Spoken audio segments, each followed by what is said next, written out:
tardes. Ya vamos a dar comienzo a esta presentación.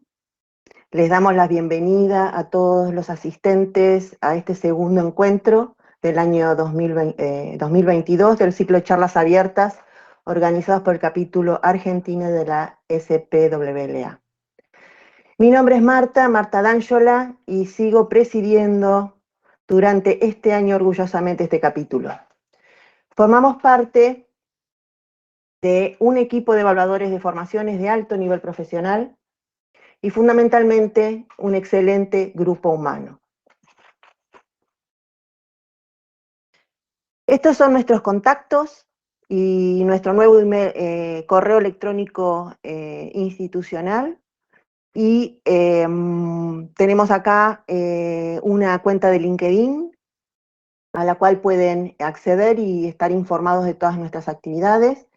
Y también ahora, en este mes, dimos apertura a una página vinculada a la cuenta de LinkedIn. Respecto de las membresías, les recordamos que siempre existe la posibilidad de asociarse al capítulo y lo podemos hacer de diferentes formas. Podemos ser miembros del grupo 2, nosotros junto con Colombia y otros países pertenecemos al grupo 2, que tiene una membresía preferencial en cuanto a costos. También está la posibilidad de que se adhieran a nuestro capítulo de manera gratuita, y la posibilidad de asociarse o ser un miembro estudiantil del grupo 2, que es de $6 anuales, ¿no? Eso es importante porque antiguamente eran $15 y que se haya rebajado a $6 es algo muy positivo para los estudiantes. Me acompaña en la organización María Florencia Segovia, que es presidenta del capítulo profesional de Colombia y fiel seguidora de primera hora de nuestro capítulo. La charla de hoy podemos decir que es una charla on demand o a la carta. ¿Por qué decimos esto? Porque a principios de este año, luego de hacer una encuesta de temas de interés vía correo electrónico, este fue uno de los tópicos más votados. Y el segundo galardón, o el segundo objetivo que logramos es hacerla en conjunto con de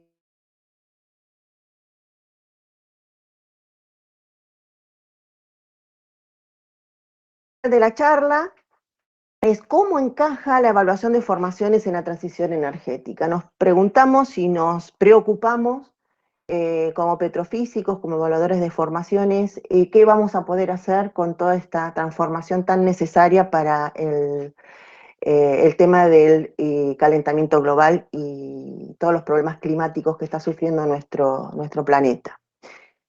Esta charla va a contar con un nuevo formato. Es la presentación de 4 oradores, como muestra la placa: Andrés Mantilla, Robert Laronga, Lori Cowliff y Bárbara Gil. Las preguntas que surjan las pueden ir escribiendo en el panel de chat, indicando a quién van dirigidas, y cuando termine la charla les iremos traduciendo las consultas a cada orador. La primera ponencia va a estar a cargo del ingeniero Andrés Mantilla, y va a ser sobre transición energética, las visiones presentes y futuras para América Latina. Andrés es egresado de la UIS, la Universidad Industrial de Santander, y cuenta con más de 20 años de experiencia en la industria del petróleo y gas. Ha ocupado diferentes posiciones en importantes empresas nacionales e internacionales como Ecopetrol, British Petroleum, Maersk Oil, Marathon Oil, y se desempeñó como, entre otros cargos, como jefe de exploración, ingeniero reservorio senior, ingeniero líder de yacimientos, ingeniero de yacimientos senior avanzado, gerente técnico geofísico, en proyectos de evaluación de presal en Brasil, Y finalmente como director del Centro de Tecnología e Innovación ICP de Ecopetrol hasta hace poquito tiempo. Entonces, Andrés, te cedo el micrófono y la pantalla ya son todos tuyos. Muchas gracias, Marta. Voy a compartir mi pantalla. Buenas tardes a todos. Muchas gracias por la invitación, Marta, María Florencia, y pues en los capítulos argentino y colombiano de la SPWLA. Me complace mucho estar con ustedes hoy. Yo quiero hablarles un poco sobre un contexto global de la transición energética antes de aterrizar en algunos temas específicos que representan oportunidades para nosotros como geocientíficos, como ingenieros, de contribuir a esa transición energética. Quería confirmar si ven mis diapositivas. Perfecto, Andrés. Sí. Bueno, muy bien. Y quería empezar por este contexto que me parece muy importante. Típicamente se nos culpa a quienes estamos vinculados con la producción de combustibles fósiles de esa depleción del capital natural y del calentamiento global.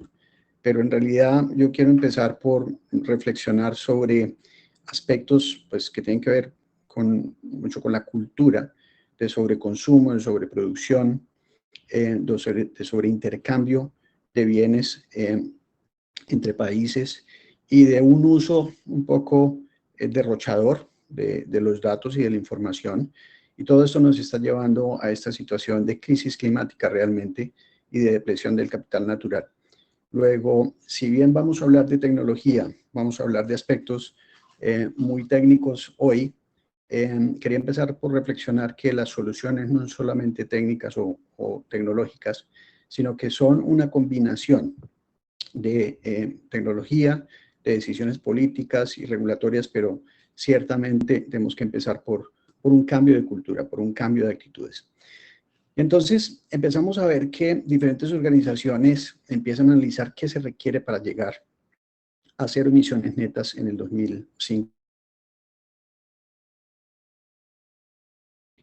De la Agencia Internacional de Energía en el 2021. Entonces empiezan a aparecer algunas recomendaciones como estas. No más carros de combustión interna a partir del 2035. Para el 2030 ya un 60% de los carros deben ser eléctricos.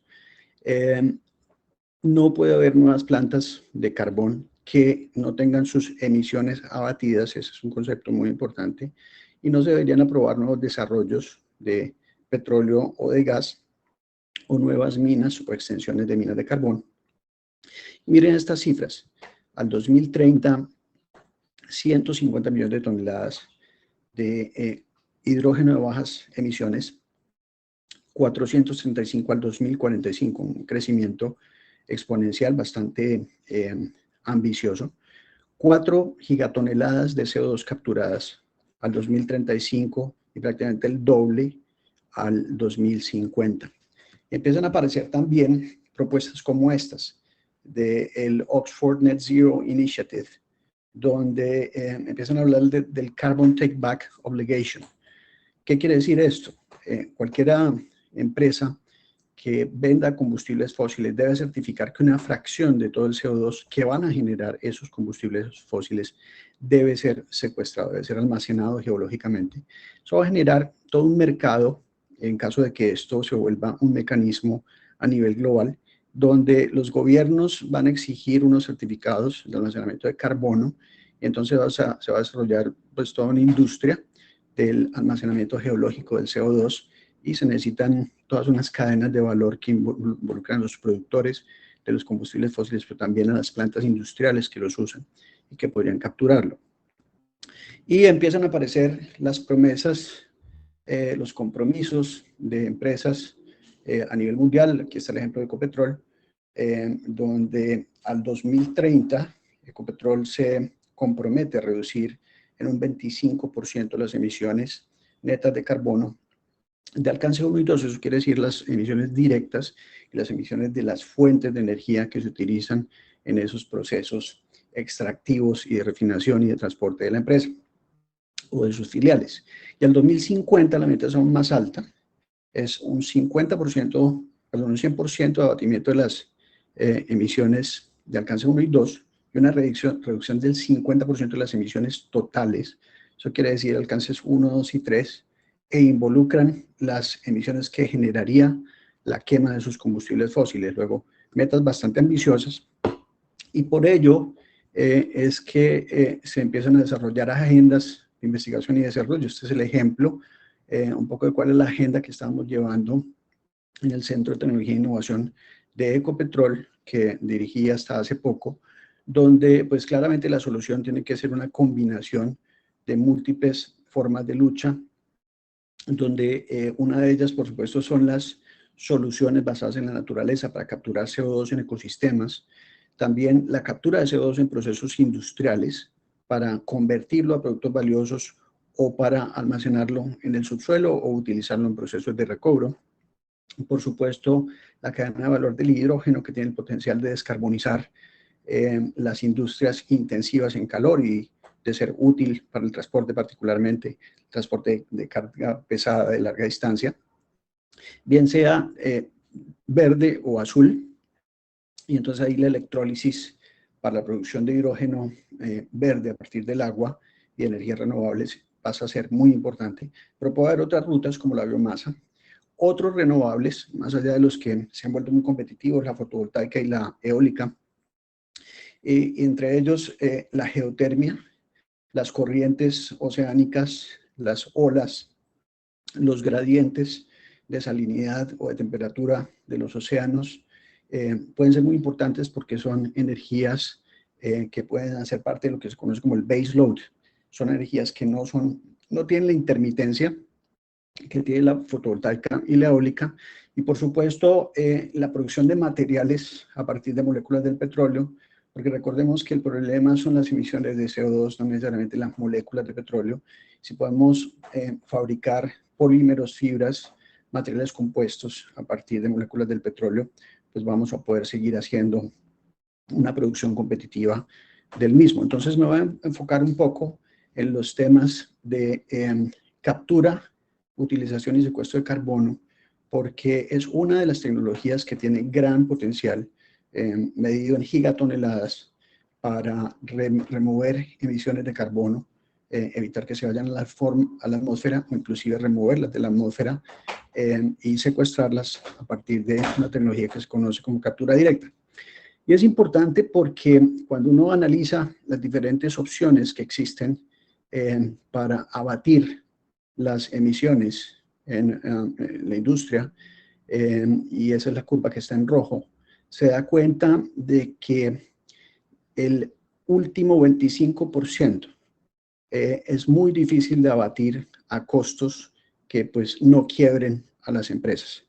Entonces va a ser necesario la captura y secuestro de CO2. Esto es lo que quiere decir esta gráfica. Es una tecnología que empezó a desarrollarse en los 70s, lo tenemos más o menos unos 50 años de historia tratando de hacer secuestro geológico de CO2. Tuvo un boom importante al principio de la pasada década, pero con la caída de los precios del petróleo el número de proyectos decreció y está habiendo un renacer muy importante a nivel mundial, con mucha actividad de diseño de proyectos, de establecimiento de pilotos o de construcción de proyectos ya operacionales, sobre todo en Norteamérica y en Europa, también en el Medio Oriente y algunos casos en Australia y en países asiáticos como la China, con un solo caso en Latinoamérica que conozcamos, que es el caso de offshore Brasil, donde se separa el CO2 del gas natural de uno de los campos del presal para volver a inyectarlo al reservorio. Y entonces acá tenemos un pequeño video que muestra pues, la importancia de conocer las cuencas geológicas primero que todo, pero después están acá algunos proyectos ya existentes. Ese fue el primer proyecto, Short Creek, aquí está Sleipner, vamos a hablar un poco de él. Está el proyecto de Maidel Weybourne, y aquí están algunos de los sectores interesados,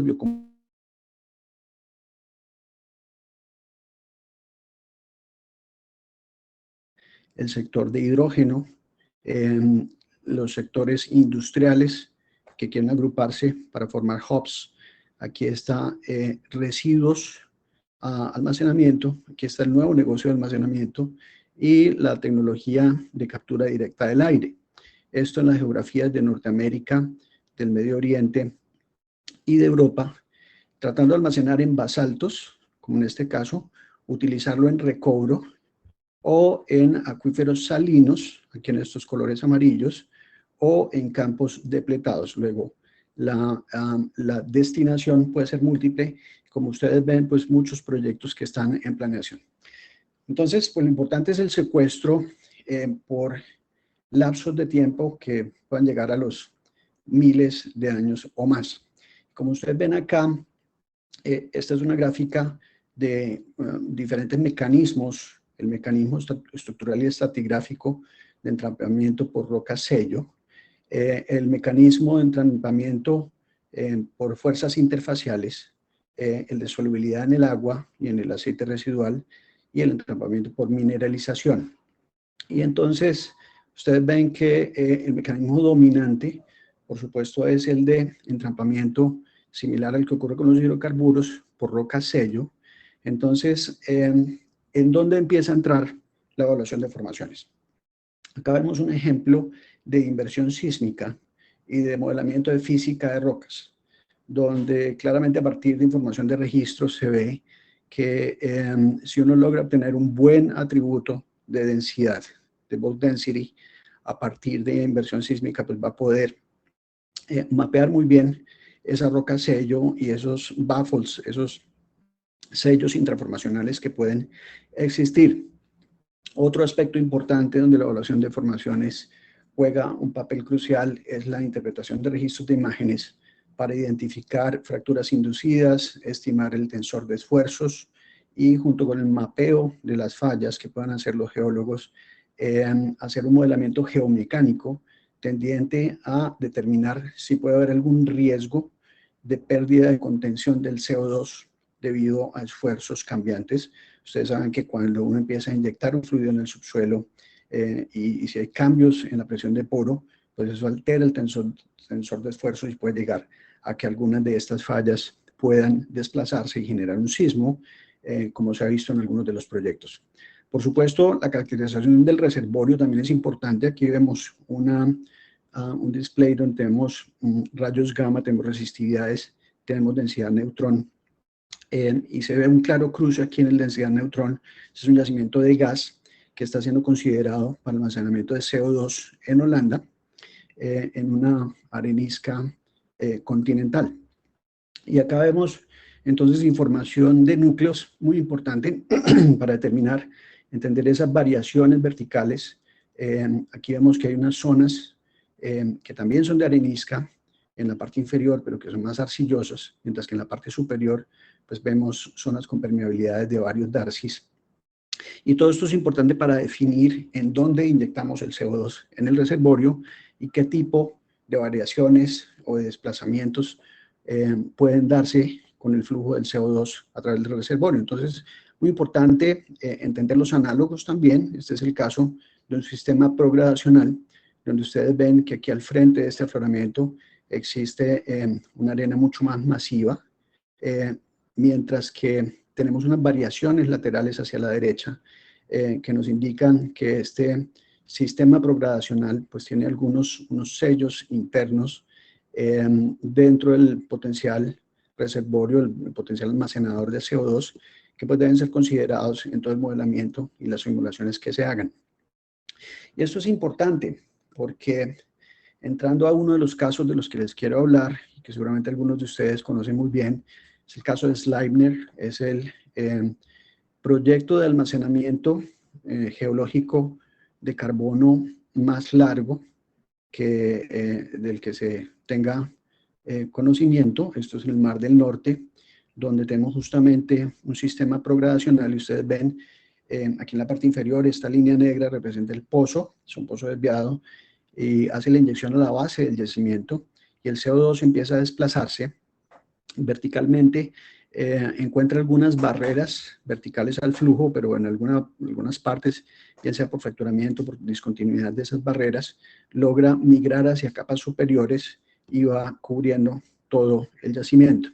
Esta es una inyección que se ha hecho en fase gaseosa, CO2 en fase gaseosa. Se han inyectado más de 90 millones de toneladas de CO2, esto con corte al 2020. Es un proyecto que empezó en el 96. Ustedes ven acá un diagrama de fases de presión y temperatura y la estrella representa la inyección un poquito por debajo del punto crítico, luego en fase gaseosa. Todo esto es importante para el modelamiento de física de rocas, del que voy a hablar un poco más adelante. Y aquí están un poco los registros de la formación Utsira. Como les decía, es una secuencia progradacional similar a la que vimos en el análogo del video que les mostré, con 200 metros de espesor, un muy buen net to gross. Sin embargo, ya vean ustedes que hay presencia de algunas barreras verticales al flujo. Es una permeabilidad de entre 1500 y 4000 darcis, con porosidades entre el 25 y el 40%. Todo muy importante para entender cuál puede ser la respuesta del CO2, que en este caso está siendo inyectado en un acuífero salobre, un acuífero salino, y entonces vemos acá el porcentaje de cambio en impedancia acústica en el eje vertical de este esquema versus el módulo volumétrico. Y entonces el módulo volumétrico nos indica que a mayor porosidad, pues tenemos menor módulo volumétrico y una mayor respuesta de cambio en la impedancia sísmica. Por eso es muy importante conocer las porosidades para ver si puede haber una respuesta en sísmica 4D. Y entonces lo que vemos acá es que efectivamente acá se han tomado varios surveys para hacer monitoreo de esta inyección. Aquí vemos una diferencia entre el survey del 2016 y el línea base del 94. Recuerden que la inyección empezó en el 1996, y una clara respuesta sísmica que va mostrando cómo va avanzando el llenado de la trampa, el almacenamiento geológico del CO2. Entonces empiezan a observarse algunos rasgos también estratigráficos, variaciones importantes, pero esto permite hacer un muy buen monitoreo, que en este caso es factible por esa combinación de CO2 en fase gaseosa en un yacimiento de alta porosidad. Acá hay otro ejemplo, este es de utilización del CO2 en recobro mejorado. Es uno de los ejemplos mejor documentados desde diferentes puntos de vista, junto con el de Sleipner.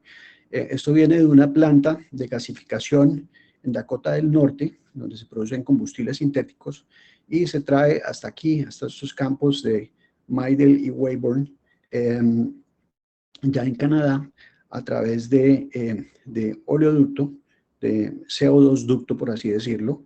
Se trae el CO2 y se ha venido inyectando pues durante décadas.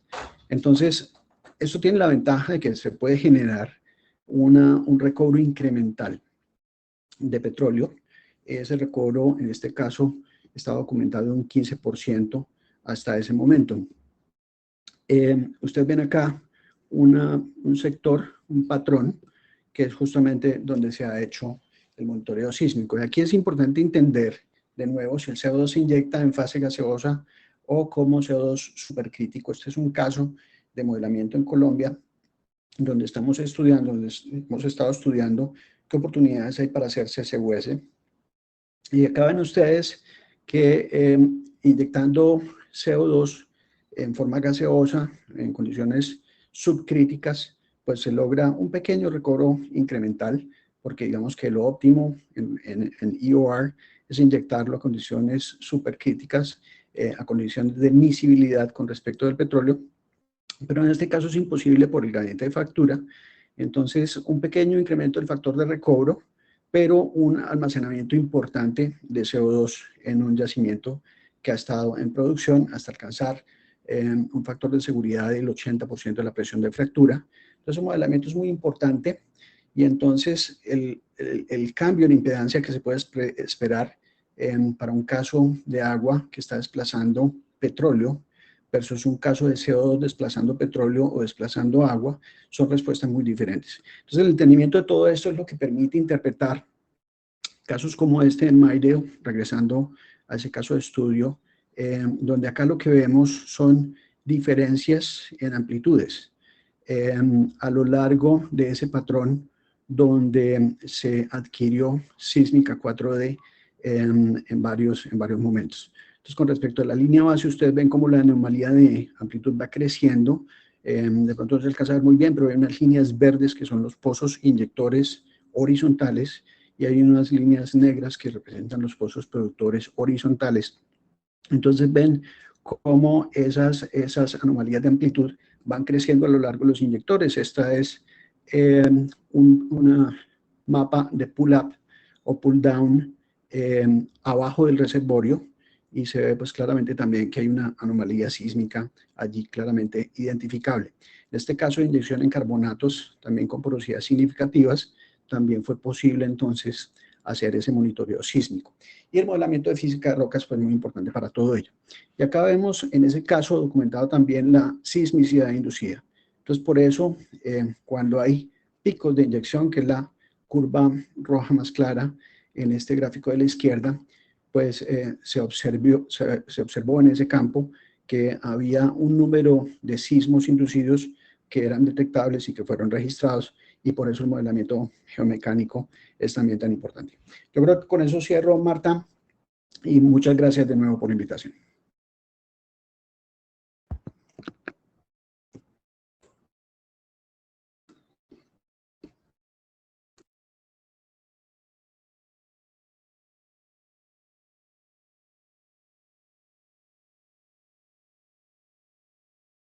Estás muteada, Florencia, Flor. estás en off. Listo, gracias. Interesante. Quienes tengan preguntas para Andrés, por favor, pueden hacerlas en el chat y las leemos al concluir con las presentaciones. Bueno, mi nombre es María Florencia Segovia y es para mí un honor representar hoy al equipo de la SPWLA Colombia, el equipo profesional, capítulo profesional. Bueno, me gustaría entonces presentarle y darle la bienvenida a Robert Laronga. Robert se graduó de la Universidad de Cornell en 1994. Él es geólogo y se unió apenas recibido a Schlumberger, al segmento de Wireline, como ingeniero de campo en la cuenca de Permian. Bueno, Robert ha trabajado, tiene experiencia internacional en temas de petrofísica de campo, onshore y offshore. También, bueno, ha trabajado como petrofísico domain para las cuencas onshore de Norteamérica. Tiene también amplia experiencia en CCS y en CCUS. Y bueno, con lo que entiendo, viene trabajando también desde 2019. Y a continuación nos va a compartir su experiencia, algunos casos de éxito realizados en Schlumberger.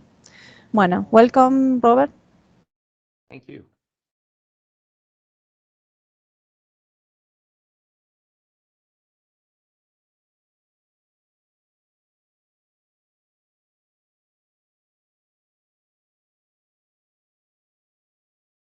Can you see this? Yes, perfect. Okay, perfect. So, hello everyone, and thank you for the opportunity to present. I really appreciate it. Today, I'm going to talk about what carbon capture projects look like from the point of view of a petrophysicist working on them. As we said, I really started getting exposed to these projects in the last 3 years. And if we look back at a bit of the history, which Andres made some reference to, we see that the first projects happened back in the 1990s. But as the apparent need for these projects grew, we were very lucky in Schlumberger to have a CEO who was very visionary and around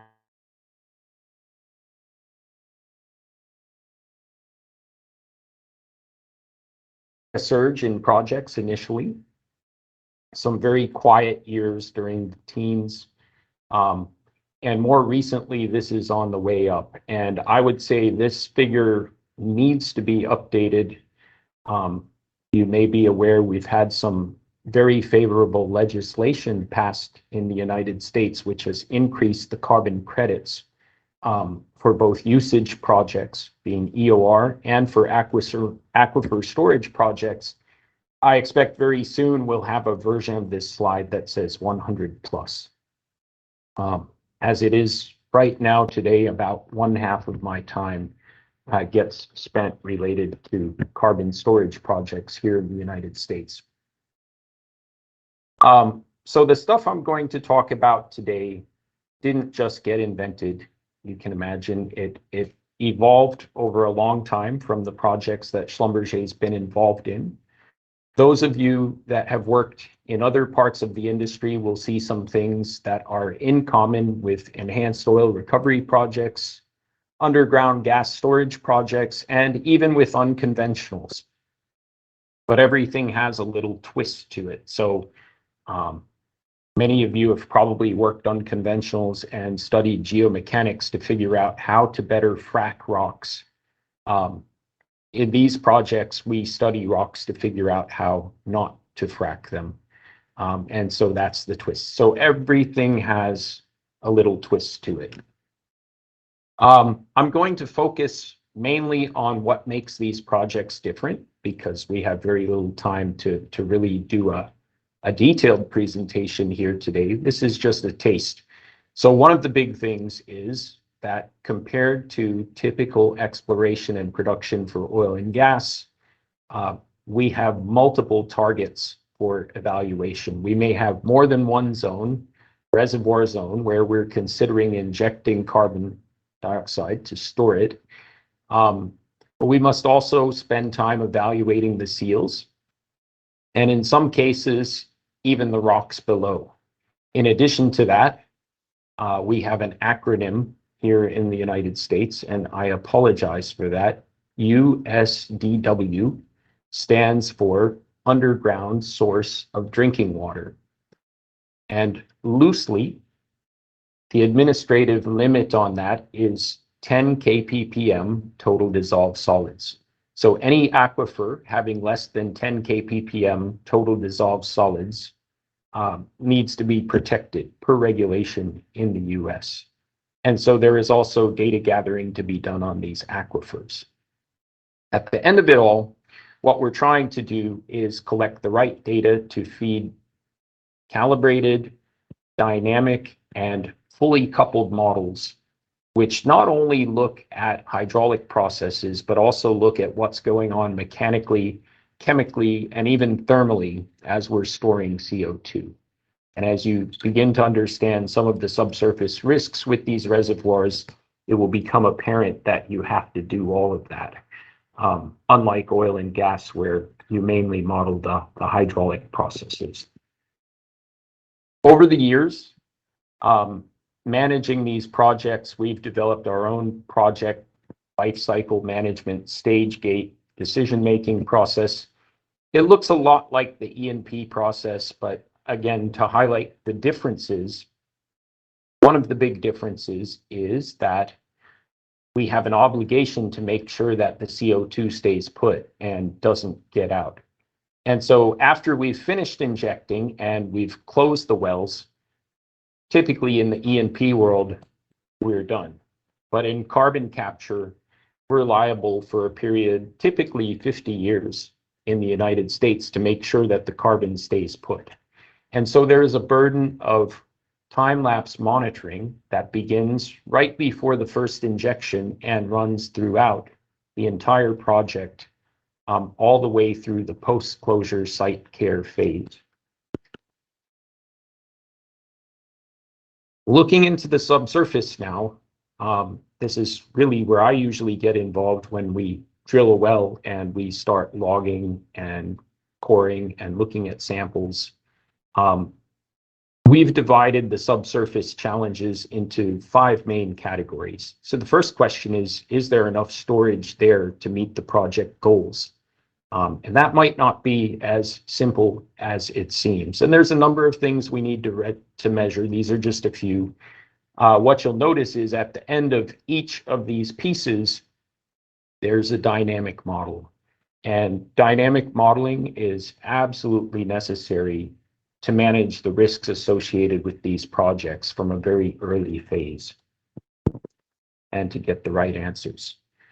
The next aspect deals with assessing the containment from a reservoir point of view. So there's a geology aspect to this, a geomechanics aspect to this, and as well a petrophysics aspect to this, which is very important to verify that the sealing rocks are going to contain what we're storing.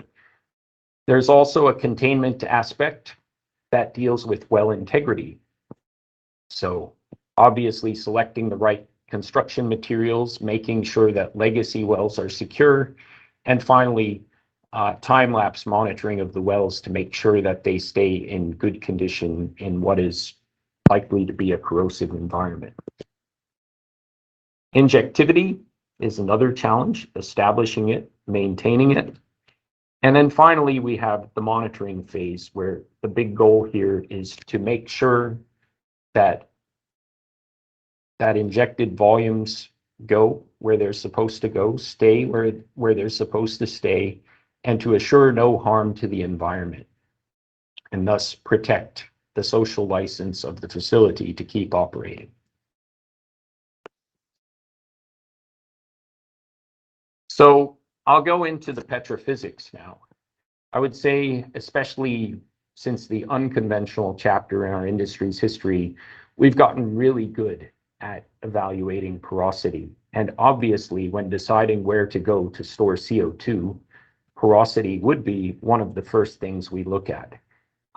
There is a common equation, which is adapted from hydrocarbon exploration. In fact, we say the storage capacity is equal to the reservoir area times the thickness times the porosity times E.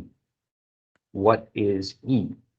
Well, E is the CO2 storage efficiency, and that is going to be roughly, but not exactly, equal to the maximum saturation of CO2 that will be reached as we inject CO2 into the formation. What might surprise some of you is that in a lot of cases, this will be not anywhere near as high as the oil saturation you would see in a typical oil reservoir. And it can vary a lot. So this is something that has to be determined in the lab and can also be looked at later through monitoring. A figure that Andres showed right here indicates also how things are a little bit more complicated, because there are other mechanisms we need to take into account here. Things like solubility, things like capillary trapping, and that's why it's much more complex than just the porosity. And you've probably guessed already that we are going to be highly reliant on measurements taken from core and not just logs. I want to talk a little bit about seals. Seals are one of the big differences, because in oil and gas exploration, once we drill a well and we discover a hydrocarbon column, essentially we've just proven that there's a good seal there that's held hydrocarbons in place for geologic time. When we're storing CO2 in an aquifer, it's a big question mark, because as the plume of CO2 creates a CO2 column below the seal, we start to create a pressure difference at the top of the seal due to the buoyancy of CO2. So if this is a normal pressure gradient, this is the density gradient of supercritical CO2 at 0.6 grams per cc. As this column gets bigger and bigger, this difference is going to grow. And eventually, it's going to exceed the capillary entry pressure of CO2, and CO2 will enter into that seal. So figuring out what the capillary entry pressure is at the seal is another important thing that we need to characterize and measure in the lab. And then once it's in there, it's going to be a matter of permeability. So sometimes CO2 may get into your seal, but if your seal is thick enough and impermeable enough, on the human time scale, it may not matter. It may be that the CO2 will not go all the way through. Nonetheless, these are all things that need to be measured and modeled to be understood. Wireline formation testers are super important on these projects.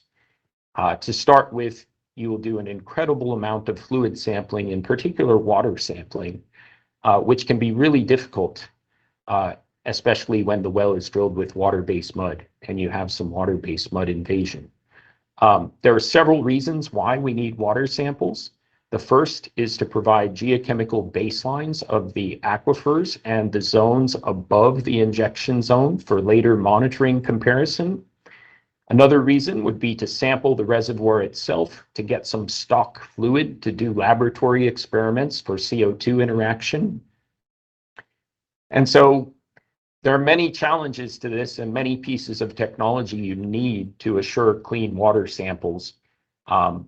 And there's many zones that need to be sampled. So, one of the key technologies here really is the real-time downhole fluid analysis technology, which looks at the fluid flowing through the flow line of the wireline sampling tool to make a good determination of when it is suitably uncontaminated before we commit those samples to a sample chamber. The other thing we do a lot of with wireline formation testers on these projects is the so-called mini frac. You could do this with a DFIT, but again, there are likely to be multiple zones that you're going to want to test. And you're very unlikely to set a casing string right above each one of these zones. So the wireline formation tester is a very efficient way to do this. And essentially by setting a dual packer and pumping into the interval, creating a small fracture in the formation, and then doing a flow back, we're able to make a direct measurement of the frac gradient or the minimum horizontal stress. And that's a key calibration point for the geomechanical modeling. The final technology and challenge I want to talk about relates to monitoring.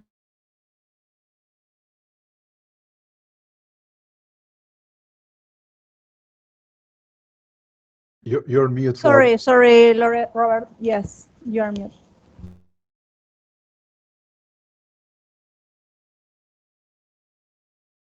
Robert? You are mute. You're mute. Somebody muted me. That's funny. Sorry. No, I don't know.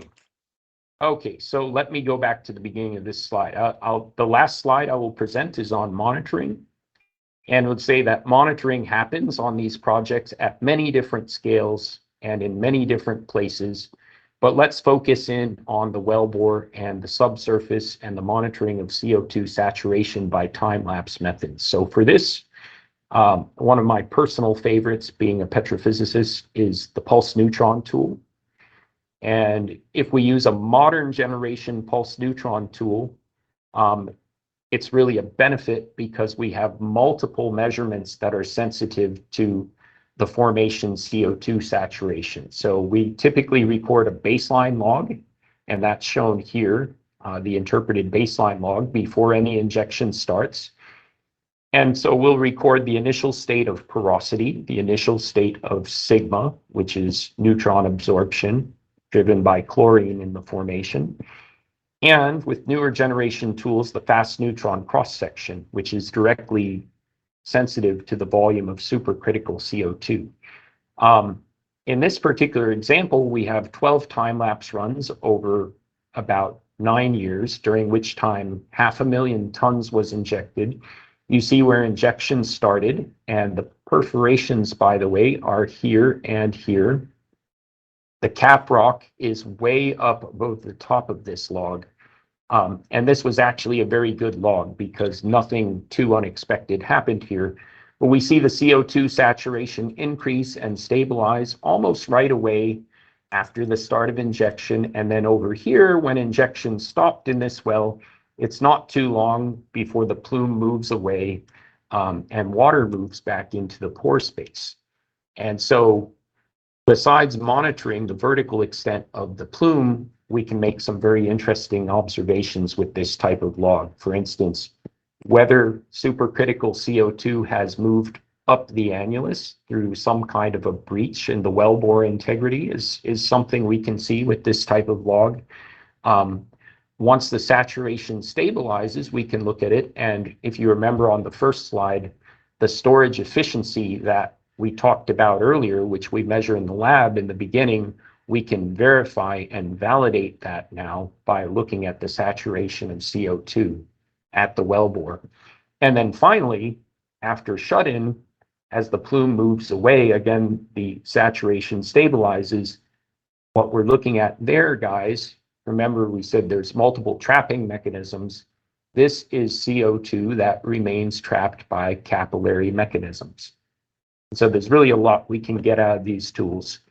And there's going to be a lot of exciting work for us to do on these projects as petrophysicists. I'll rest there and pass it to the next speaker. Thank you, guys. Thank you very much, Robert, for your presentation. Very interesting.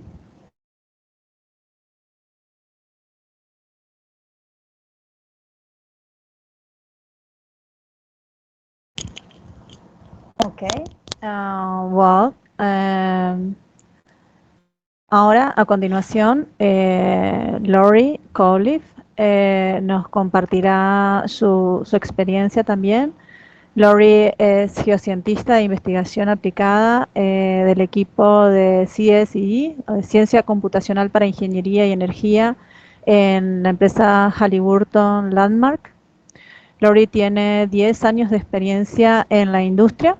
Ha trabajado para Neftex y Halliburton Landmark en distintos roles de liderazgo, gestión de productos y técnico. Lori también tiene una maestría en geología de la Universidad de Southampton en el Reino Unido. Welcome, Lori. Thank you. Share my screen.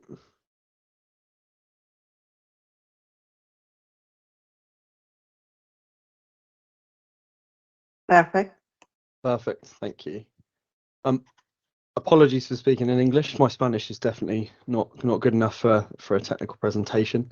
But buenos tardes, everybody. Yeah, my name is Lori Cowliff. I'm a geoscientist. Today I'm speaking on behalf of my colleagues Mike Simmons and Andy Davies. I hope I can do the talk justice and build on the excellent presentations already done so far. So today I'll be talking about the digital geoscience technology and screening for carbon storage. So really zooming out and doing a bit more large scale stuff than what has been shown already. Our overall strategy within Halliburton Landmark is to build models to help us understand capacity, injectivity and containment within the subsurface. So relatively known subsurface storage sites such as hydrocarbon fields, but also relatively unknown storage sites such as saline aquifers. The screenshot you can see on the screen at the moment is from a Permedia basin model of the Sleipner storage site in Norway, which has already been mentioned, which is good. And really, when we're doing these models, what we have to include is an understanding of the flow physics, seal integrity, and heterogeneity over some varying temporal and spatial scales, both in terms of geological time and also human timescales.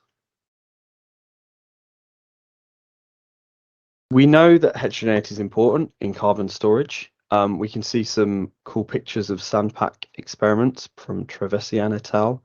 On the right of this slide, showing the difference in a kind of proxy for a CO2 plume within a heterogeneous, homogeneous reservoir at the top and a heterogeneous reservoir at the bottom.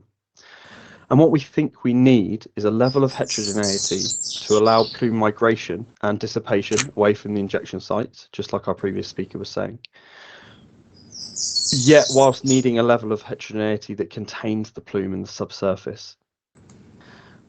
We also know that reservoir heterogeneity is key, but seal heterogeneity is also important. And we know that seals have been almost overlooked and undersampled for years within the hydrocarbon industry. And now they're more important than ever. And I think a good question to ask is how do you know, how do you measure how heterogeneous your seal is? We also know that heterogeneity is thought to be important at resolutions beyond seismic. So well and outcrop data, as a geoscientist, I think they're very important, and I think they're more important than ever. In terms of quantifying heterogeneity, there have been many methods published, especially for quantifying heterogeneity in well data. However, in these examples on the right of this slide, these theoretical examples, the scale of the heterogeneity is all different, but in the 5 main methods that we see in the literature for quantifying that heterogeneity, they would all read the same kind of numeric value. And this is a problem because we know that the varying scale of heterogeneity can affect our subsurface characterization and storage of carbon. So recently we've come up with a new method using a standard statistical variance on data ranges, which includes something called a delta variance value, which is just variance on the difference between successive measurements. Delta variance can then provide insights into the frequency of heterogeneity and can be applied to any continuous variable, so any continuous well log, porosity, permeability, or geomechanical variable. The figure on the right shows this in 2 different examples. And in these examples, we can see that variance is very, very similar, but the delta variance, that value highlighted in the box, shows there is a difference in heterogeneity between those two well logs in this instance. We can apply this, we have applied this to some gamma logs and other logs in the Permian stratigraphy of the southern North Sea offshore the UK. It is currently a gas province, but has potential for carbon storage, both in existing gas fields, but also in differently aged Triassic age aquifers. And in this case, all we're really showing is just the level of delta variance alongside some other analysis. And that tends to link and have a strong association between heterogeneity and depositional facies. So in this case, our hypothesis is that the closer to the interfingering facies boundaries, especially between the depositionally wet and the depositionally dry facies, where they interfinger, the higher the heterogeneity. And so this is useful. We can use this in a predictive way. We can constrain a kind of heterogeneous facies as such to a 30 or 40 kilometer wide boundary where these 2 facies intersect. And actually, there will be a paper hopefully out in Marine and Petroleum Geology soon. It's currently in review on this further, if you're interested. Alongside numerical heterogeneity, other key data is often missing for certain storage intervals, such as saline aquifers, these undersampled subsurface stratigraphy. So property prediction we know is also important. One example of a recent project we've done, we compiled a large training data set of core and log data to make wider continuous predictions of porosity and permeability. And as geoscientists, we use some cool machine learning and data science processes we use to both depth shift the core using signal matching and dynamic time walking methods, as well as make the property prediction. And once this model is created and validated, it can be applied on hundreds of wells within minutes to give you a kind of first pass assessment.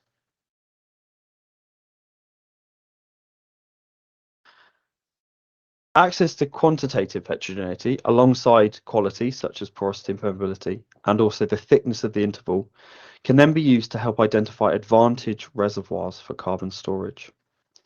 So this image on the left is a 3D cross plot showing these 3 attributes being compared by facies.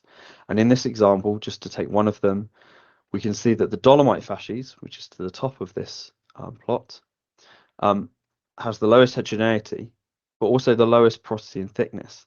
And this is why we need to kind of combine these 3 values for better understanding. If we do that in another area, on the image on the right shows a more geospatial assessment for again a Permian interval from the southern North Sea offshore the UK. And here we can see that the most advantaged intervals are to the south, and that's because they are thicker, have better reservoir quality, and are less heterogeneous than those intervals in the wells further to the north. Earth system science is an additional approach that we can use to help understand heterogeneity, advantage, and potential storage capacity for carbon. We can use global source to sink methods, such as the kind of theory shown in the left-hand image, combined with global paleoclimate predictions, such as shown in the right-hand image, to help predict depositional and a few post-depositional characteristics throughout geological time. So this is really infilling that white space in the subsurface. And in turn, these Earth system science predictions can help us in building forward stratigraphic models. And a key focus for us here is geological plausibility. Does it look right in terms of the depositional system and resulting packages of stratigraphy?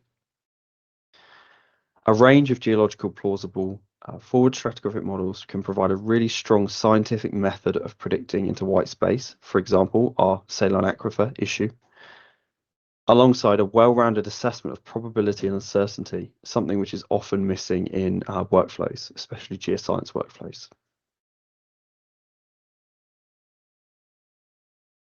Utilizing everything already covered, we can use a host of key maps, datasets, and models to screen for subsurface storage sites at a variety of scales. At the global or regional scale, we're interested in data like sedimentary package thickness, temperature, tectonics, existing subsurface resources, and bathymetry. We can then rank globally prospective areas, and that's the top of this arrow here. For those highest rank areas, we can then focus on basin scale screening, which is a much more play-based reservoir and seal facies analysis using different inputs. And finally, we can get to a potential storage capacity calculation for a given play fairway, a yet to store. So think a yet to find for hydrocarbons, but again, flipping that on its head and calling it a yet to store. Here we can see an example of that this yet to store workflow in the Middle East. In particular, some of the methodologies we've spoken about previously we use in this example, namely the machine learning based property prediction and a source to sink mindset for reservoir presence and an understanding of the spatial extent of paleodepositional environment. Finally, here we can see another example of storage capacity of the Sleipner storage site. Here we can compare our estimates to published examples, which match nicely. But a key item is to be able to run this consistently anywhere in the world so that we can compare like for like. And really this comes back to our overall strategy to build models to help understand capacity, injectivity, and containment at a variety of temporal and spatial scales. So that's me. Thank you very much. Happy to take questions. Thank you very much, Laurie. Really very interesting. Well,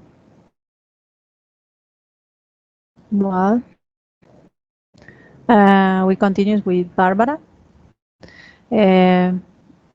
Bárbara es especialista en rocas para el Laboratorio de Producción de Reservorios de Schlumberger, con sede en Houston, y es la representante técnica de los laboratorios de roca para el hemisferio occidental. Ella fue profesora universitaria de geología durante 25 años. Es geóloga consultora de exploración de uranio, hidrogeóloga, geóloga de producción, también para una importante compañía petrolera. Ella tiene un PhD en geología de la Universidad de Syracuse, donde su investigación se centró en la geoquímica inorgánica y la geoquímica de isótopos radiogénicos. También tiene una maestría en ciencias en geología de la Universidad Estatal de California en Long Beach y una licenciatura en geología de la Universidad Estatal de Oklahoma. Bárbara ha sido miembro del APG y del GCA durante más de 35 años y es miembro de la SPI, de la SPWLA y del Houston Geological Society, donde también fue directora. Bueno, bienvenida Bárbara, welcome. Thank you, and thank you to the SPWLA chapter for inviting me and the others to speak today. I'm honored to be here, and I am just amazed already at how well all of these have fit together, the talks, and am now going to present a different scale from what you've seen. Hopefully you can see my screen here. But I'm going to go down to the micro and nano scale. We've had some great talks already at various scales and at various characterization for the CCS and CCUS projects throughout the world. And so now we're going to talk about the role of core and cuttings in CCS evaluation. As we do that, this is presented on behalf of the Schlumberger Reservoir Laboratories. We are a division of the reservoir performance part of Schlumberger, and this is something that Schlumberger, as you saw from Rob's presentation, we have begun taking very seriously in the last 5 years or so. I mean, before that, way before that, but really honing in on it to make it a science that we can all be very proactive into helping preserve our environment for our future generations, if you will. So the first thing I want to talk about is just to very quickly go through a few things we've already discussed in this presentation or in the presentations. And when we look at the CCS workflow, with whether it's for cuttings, for core, or these large scale projects, and even the digital modeling that Laurie just showed, the pillars of all of the CCS, CCUS projects are appraisal, injection, and monitoring. And I'm going to talk about how the rocks, the actual analysis of the rocks fits into these three, but particularly with the appraisal part of it, which is where we would see most of what we do when in the rock and fluid reservoir labs. So we start out with the appraisal, and really before we get to the appraisal and characterization phase, we go into a pre-selection phase. And once you've done that, you go into, okay, does this site work? Is it viable? And you can do that in various ways, including wireline, old logs, old core, etc. Then into the development, and then into both commissioning, and you get into your CO2 injection. And as Rob mentioned, all of this includes monitoring all the way down to the end life with the post-closure, and then the amount of monitoring you have to do. And what I wanted to show here on this little arc, or this little half circle, is the different places in which lab analysis is very involved. That is in the pre-selection, development, and also the CO2 injection. So, and these timelines down here are, I think they're out of date, actually, as Rob said earlier. The appraisal, pre-selection and appraisal may take 3 to 5 years, but I have seen that being shortened just in the last 1.5 years. And so these are dynamic timelines right here. But in looking at this, we're looking at storage, integrity, injectivity, and then monitoring. And so we're going to be looking at this kind of stepwise through that here. So what I want to talk about is the role of core and cuttings in the pre-injection and the characterization. And I know that this has already been touched upon by the colleagues or the co-presenters. And so I'm going to be able to go through it probably a little faster than I thought I might be able to. But we start out with pre-screening. And with pre-screening, we can use cuttings for both pre-screening and for appraisal. And the cuttings, if you will, that's the debris. I mean, you all know what cuttings are, but that's the debris that comes out of the hole. That's the stuff that's, you know, most people get rid of most of it, but save it because that has value. And it doesn't matter the age of the cutting. Some of the analysis that I'm going to show, these can be old cuttings, they can be current cuttings. I've done work on cuttings that are 1 billion years old. And so they're still valid. The data you get from that are still valid. And they are very helpful in a pre-screening scenario. They also help with appraisal, as hopefully I'll show you in just a minute or two. The next one that I know Rob talked on this as well as Andre, the seal integrity. And Laurie, I know you also mentioned, I didn't mean to leave you off there, but the seal integrity, you can use both cuttings and core for your seal integrity. And I know they talked about the baffles in the zones in Norway, and then going on up, whether you have heterogeneity or you have homogeneity, you're going to look for these seals, whether it's internal as a baffle or it's going to be a big thick zone up on top. And both bottom and top seals, particularly the top seal, is very important with CO2. You can use cuttings and you can use geomechanics for that, as well as other things with mineralogy, petrology, etc. We also look at the injection efficiency. And with injection efficiency with this, we're looking at SCAL, and I apologize for the abbreviation. This stands for Special Core Analysis Lab, the SCAL, and then also our digital SCAL. And this is where we are looking at the fluid interaction. So how do the fluids interact with one another? And the one fluid being supercritical CO2 with the brine that's in the formation. If you want to go into enhanced oil recovery or EOR, you're also looking at the EOR and whatever this fluid might be down here, as well as the brine that would be in there. And how is that going to react with one another? We also look at the rock fluid interaction. So we're looking at CO2 with the matrix, and this can be also the clays and the cement, as well as whatever those grains or the matrix might be. Then we also look at the rock fluid interaction, and this is with the in situ CO2 injection. And how do all of these come together? So you've got to start looking at these multi-phase complex equations, taking into account your porosity, your permeability, your different pressures, capillary pressure, injection pressure, etc. You've got to take all that into account. So all of those go into the injection efficiency. So I know you've already seen this slide right here, but we look at where the laboratories, and obviously I represent the Schlumberger laboratory, but it can be the other laboratories also. We look at where the CO2 is going to be sequestered. And if you look at this, I know we've already seen that. Andre went over this quite well with the structural and stratigraphic trapping, and then your residual CO2 trapping, solubility trapping, and even mineral trapping. And all of these can come into play almost immediately, depending on what the rock looks like. So we need to know what the characterization of that rock is. What are the rock properties there? And that's going to affect the storage, the injectivity, the containment, and even the monitoring of it as you go down the line. So as we look at that injection, what we need to know are we need to do static analysis, and this is on the rock. So we're going to look at the reservoir rock and seal properties. And here in the US, we have very stringent requirements for that, regulations that are federally and state mandated. We look at the extended containment and the seal characteristics. So what are those going to look like? Is it a baffle type of seal where you've got just heterogeneity, where you have sand, mud, sand, or shale, mud, etc.? Or do you have a big thick stone? We look at the rock mechanics, obviously. You don't want to overpressurize, but you don't want to go too slow so that you're not making it efficient. For what we do in the lab is we look at fluid inclusion technologies, which is what FIT stands for. It is just a way of looking at trapped inclusions, and I'll talk about those in a minute. And we also look at geomechanics, and again, abbreviations, because there's just not room on the slide.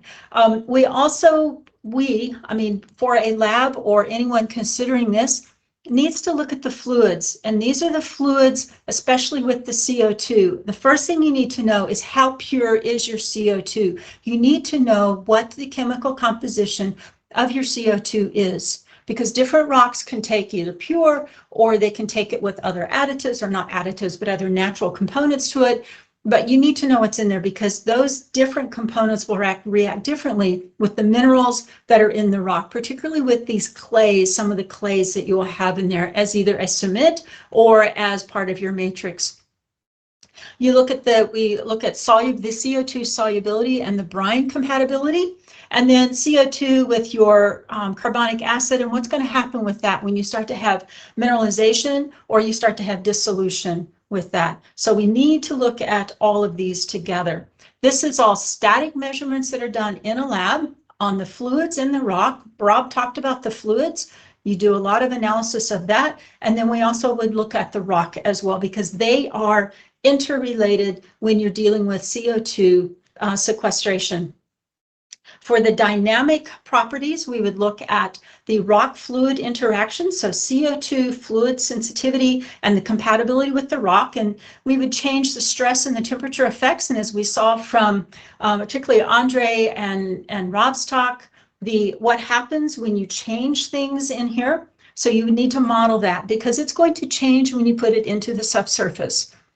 You look at in the labs, you would do CO2 core flooding to see how the porosity permeability changes as you change the temperature, as you change what pressures you're using, etc. And then what is the seal and reservoir integrity after long-term CO2 exposure? As you saw, especially with Andre's presentation, you see the relaxation of some of these, the elastic properties in there. And that comes into play when you're looking at what is the strength of your seal. Is it a valid seal? And then as you go into long-term monitoring, you have your containment monitoring in here. Again, those are the dynamic measurements. And so for us in the lab, it would be special core analysis and then our digital core analysis. And I know Laurie talked about digital. For me, when I talk about digital, it's going to be in the micro to nano scale. So the first things we look at with cuttings in this case, so cuttings and core, we can do it with core, but also with cuttings, particularly cuttings, and these can be legacy cuttings.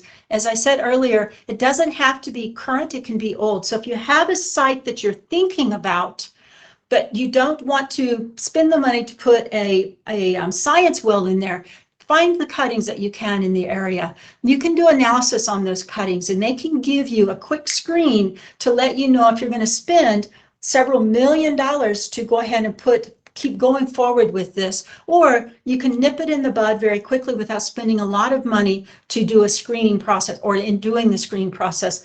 So you have photography, but what we're looking at with the cuttings is mostly right here and then over here in the mineralogy. But right here we have what we call the fluid inclusion stratigraphy.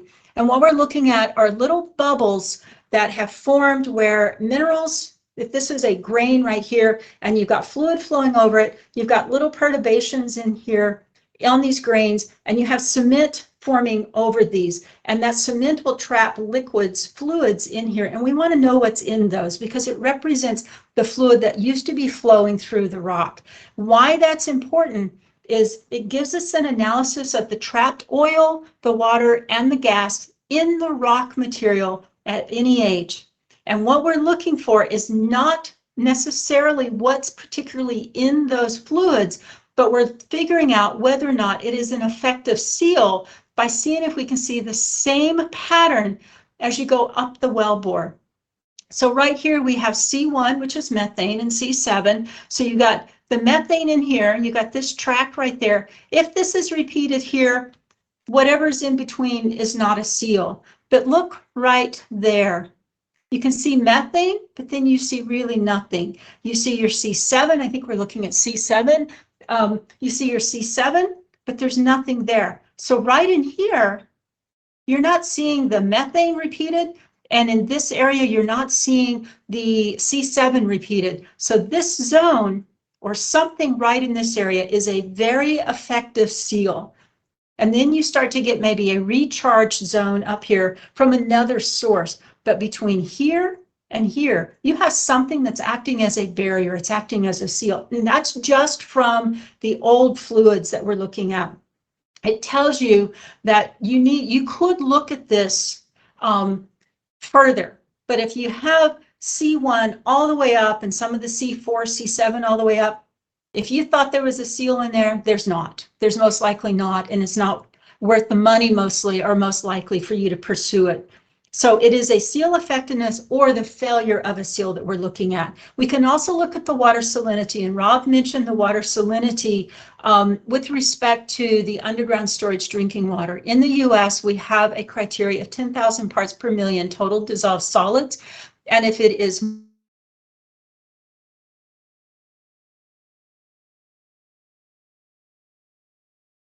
one of the other things we look at is we look at the mineralogy of these cuttings, and it tells you where you have different mineralized zones or what kind of lithology, if you will, that you have. So we take the elemental composition, put that into minerals, and then look at the mineral abundances and put that into a lithology. So we're now looking at a cuttings analysis of what the lithology is as you go up the wellbore. But let's go back a minute to those fluid inclusions. We do something called microthermometry, and that's where we actually look at those little bubbles in there, and we analyze where what the temperature was at which those bubbles formed, and it can be either petroleum bubbles or it can be fluid aqueous bubbles. And when we look at that, when we perform the microthermometry on petroleum bubbles or petroleum inclusions, we are looking to see what are the differences in the API gravity. And this is above and below what would be what our clients would think of as a seal or what we think of as a seal. If you have a big change from here to here, then you've got a very good seal. If you have no change from here to here, you have no seal. So that immediately tells you if it's no seal, go to your next location. If you have a big change, then that might be a viable location. You can further look at that further. We also look at the API gravity, and this is particularly important if you're looking at enhanced oil recovery as a way for sequestration or as a way to deplete the amount of CO2 in the atmosphere.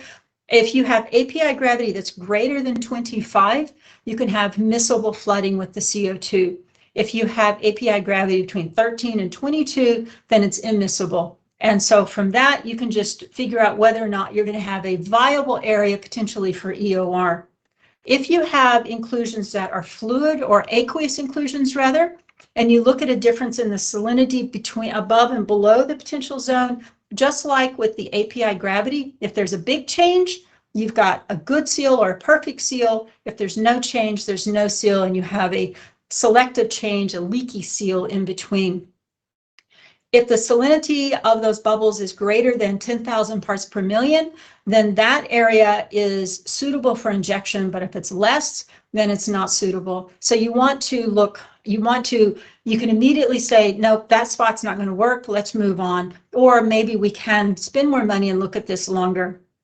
So the next thing that we look at is we look at the seal integrity using geomechanics, and we've already discussed this by the other three speakers, basically, particularly the first two. So all I'm going to do is kind of hone in on this right here, and that is we need to know the injection pressure and the rate so that we get it just right.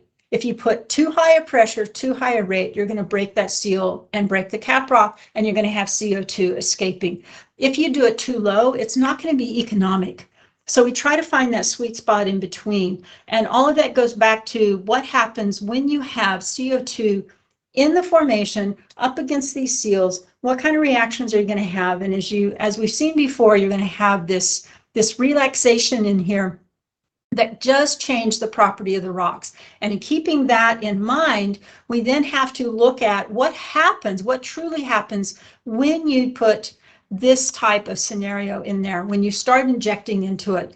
So the workflow that's generally used for labs is you have native rock geomechanics. So you are measuring the stress-strain relationships in the lab on the caprock without the presence of CO2. You then take the sample, you put it into a core flooding device, and you flood it to get the relative permeability of CO2 as a function of dissolution or precipitation and saturation changes.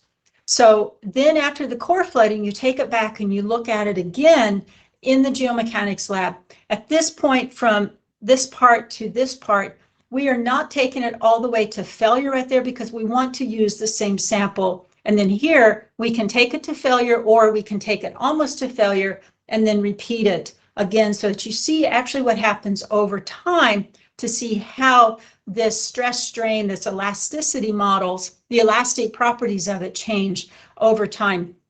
We can also do this with not just with geomechanics, but with mineralogy and also with our petrology. I like to do this also with small samples with the CO2, measure it before, put CO2 in there for a certain amount of time, take a small piece off of that, measure it in the scanning electron microscope. So we're looking at the micro to nanoscale, put the other piece back in, look at it again after a certain time. So you're looking at those changes on at the micro to nanoscale. And really what we're looking at are the changes on the edges of the minerals to see what's dissolving. So this is actually going into what we call the injection efficiency, and it's a combined special core analysis with the core flooding and the geomechanics.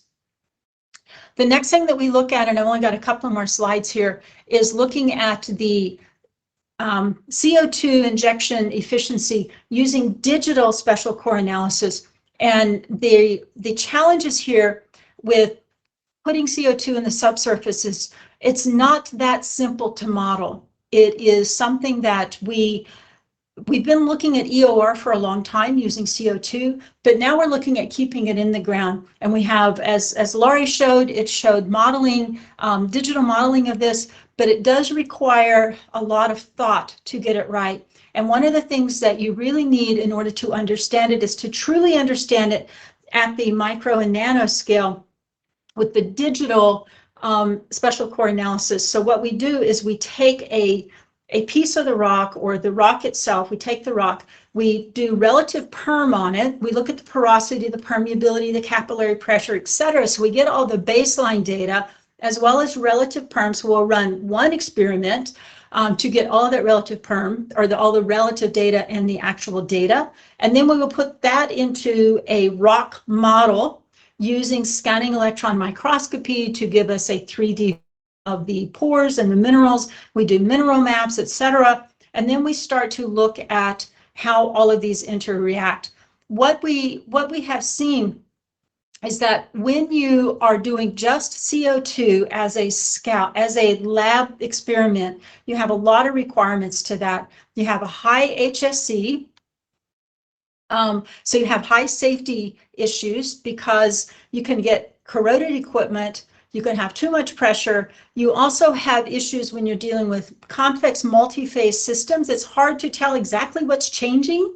You know you've got to change, but we don't know exactly what changes. So we've got to know what the baseline is to predict what's going to happen and then see in the future what actually did happen. There is also an issue with a lack of core material. You may have a nice long hole core, but once you've taken one plug out and you run that through a core flood, no matter how close you get the next core plug, it's not going to be exact. So you've already changed a few of the variables, whether you realize it or not. There also may only be so much material that you're working with, and you just don't have it. You need it, but you don't have it, so there's a lack of core material. The other thing is the amount of time that it takes to do these. Some of these experiments can run very fast, but I have seen some of these experiments run for 2 and 3 and 4 years, tying up the same piece of equipment. So it's can be a very time-consumptive type of analysis. There's also the scalability of the experimental program, and you need enough data at the right time to actually scale it up. So what you can do is to go into the digital realm. And so this is actually in the nano, micro to nano, depending on what scale you're looking at, pushing CO2 through the rock. The rock started out with oil and water. And as it goes, I'm sorry, I think this red is, yeah, I think that was oil. I don't know why he used red as oil instead of green, but you push the CO2 through and you can see how this moves both the oil and the water in those pores. So each of these little blebs right in there is a pore. And so you're actually, when you're pushing that through and you're looking at this in the 3D space, you are narrowing the uncertainties on it. And if you select where you're doing the rock model, as well as the fluid model in here, this is very scalable up to the formation scale. And it depends on how well you actually picked that initial site. We do have a workflow that gets into that, but it's important that it be actually representative of the overall reservoir. This is something that we've had a lot of experience with. It was 20 years in the development, and we have commercialized this since 2011. But one of the things that's really good about this is that, as I talked earlier about the lack of samples, or you only have a certain number of samples, once you get one sample and you get a rock model and then a fluid model from that, you can use that model, that piece, that whatever the data are from that, in every future model. So it's identical from here to however many times, whatever number of iterations you want to use it for. That's not the same as repeating it from one rock to another rock. It's the exact same thing. It also is very time efficient. The core flooding test may take a long time depending on your porosity and your permeability. And in this one, once you've got the initial data, the relative permeability data, then you can save months to years off of the actual timing of running these tests. So from that just to show what the laboratories can do, or what I did was I showed how we can give you a screening. All of these labs, the data, you can get a screening from it. You do your subsurface evaluation with everything that Rob had talked about and that Andre and Lori had talked about, your reservoir characterization, your pore volume, etc. And then also your injectivity. And this is where you combine both the rock data, the geomechanics data, start putting it all together to come up with a viable location for the sequestration. And with that, I just want to say thank you, and we'll stop with that. So now we actually have time for questions, I believe. Many thanks, Barbara, for the presentation. I really appreciate what you did, and also Robert, Andres, and Lori. Thank you for your great presentations. I don't know if the audience would like to open the microphone, and if the audience have questions. Yes, we have 2 or 3 questions here in the panel. Okay. One question, Maria Lore. I have a question for Robert. What is the biggest subsurface risk in these projects we address through measurements? Okay, so just like any exploration and appraisal project through development, of course, there's a lot of risks that impact the economic value of the project. For instance, how much storage do you really have? But I would say what makes these projects unique is the number of catastrophic risks that we have to contemplate on them. If there were something like an unintended release of CO2 to surface or to drinking water, and particularly talking about the aquifer storage projects where we're taking these reservoirs above their original pressure to pressures that they've never seen before, there's a lot of geomechanical risks. And based on the projects I've seen, people worry about fracking through the cap rock. I think that's actually a very low risk if the right evaluation is done and the project is properly managed. But I think what is a much more common risk is induced seismicity. And there could be 2 effects of that. One could be earthquakes that could be felt at the surface and raise public opinion against the project. And the other one, of course, could be taking a fault that is not transmissive at the beginning and making it into something that is transmissive and will then conduct CO2 to shallower layers or the surface. So really, the induced seismicity risk is the big one. And in many cases, it's been shown it only takes a couple hundred PSI of increase in pressure in the wrong place for something like that to happen. Okay, thank you. There's another one. How are evaluation programs different between projects storing CO2 in depleted reservoirs versus saline aquifer storage projects? Was that for me too? Yes, for you. Oh, okay. Yeah, that's so let's flip the coin and let's look at the depleted reservoirs, because we just talked about all of the geomechanics and the due diligence and modeling you've got to do there to manage risks in the aquifer storage. In the depleted reservoir, the single biggest risk is legacy wellbores, which probably were never designed with a corrosive environment in mind. And so identifying all of those wells, assessing their condition, and then making plans to either safely remediate them or abandon them is going to be the #1 focus in the evaluation phase of the project. And then, yes, you still have to look at how much volume you have. You have to look at containment. There are geomechanical risks as well. A lot of people think that you can take these reservoirs back to their original pressure and you'll be okay. You might get a surprise if you do that. But that gives you, I guess, a flavor of how the 2 are very different. Okay. We were discussing with Andrés about something that I am a little concerned regarding to if the different countries are taking the right measures to comply to make possible what the commitment in the Paris. ¿Cómo se dice, Andrés? Acuerdo de París. Sí, el Acuerdo de París. Yes. Yes. Sí, y no sé si puedo contestar en español, pues para el beneficio de la mayoría de la audiencia, pero esencialmente no soy un experto en lo que está pasando en toda Latinoamérica. Sé que en Colombia ya se estableció un documento que se llama la NDC, la Nationally Determined Contribution, y tiene planes sectoriales, tiene planes regionales, tiene planes nacionales. Sin embargo, están todavía a muy alto nivel, hace falta mucho aterrizaje.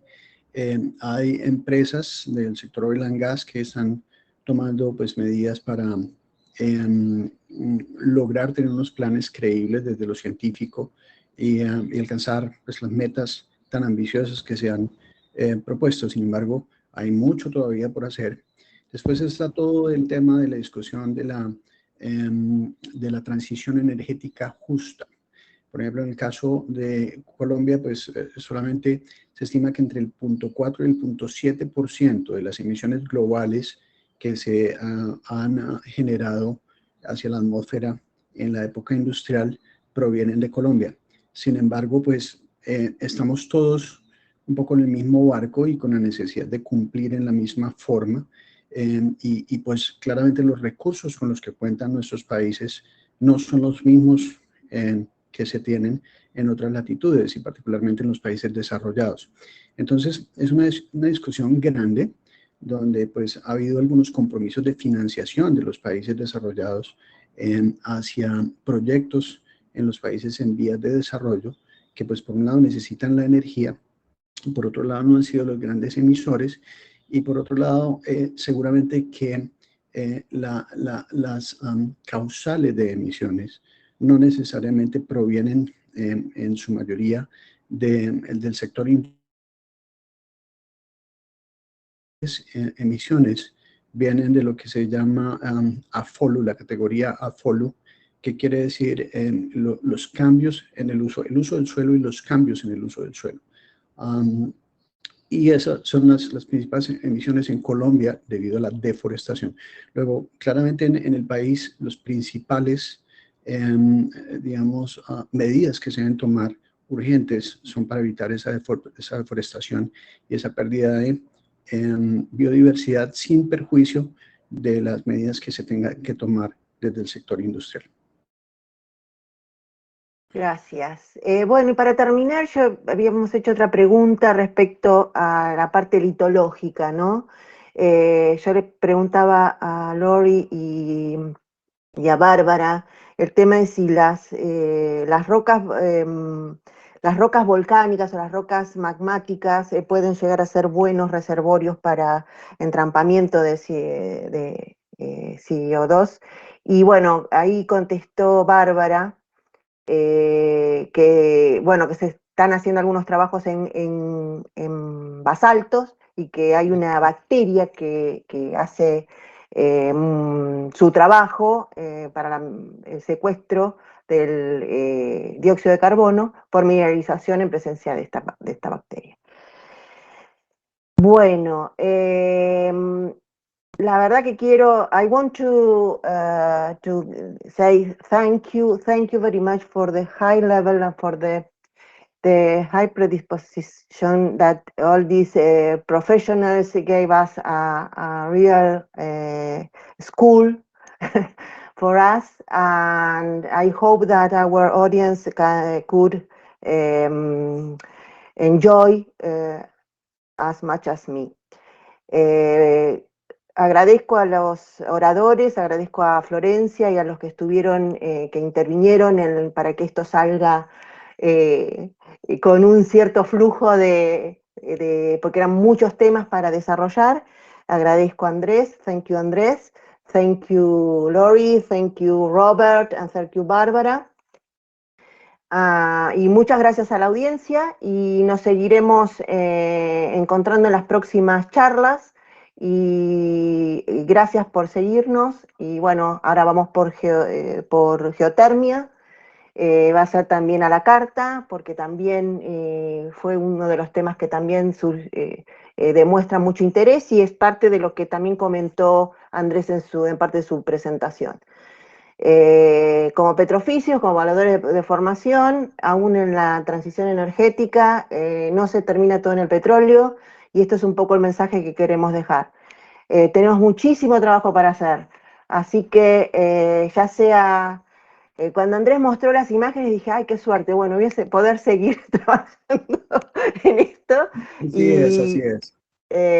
Todos como petrofísicos y como evaluadores de formación tenemos un montón de trabajo para hacer aún y vamos a poder tener un planeta mucho más sano y un clima que nos permita sobrevivir de mejor manera las altas temperaturas y los problemas climáticos. Muchas gracias. Disculpen si nos extendimos un poquito más de lo que habíamos dicho. Thank you all of you, and see you in the next meeting. Los veo en la próxima charla. Bye bye. Gracias a todos. Thank Thank you. you. Bye, gracias, chao. Vale. Richard.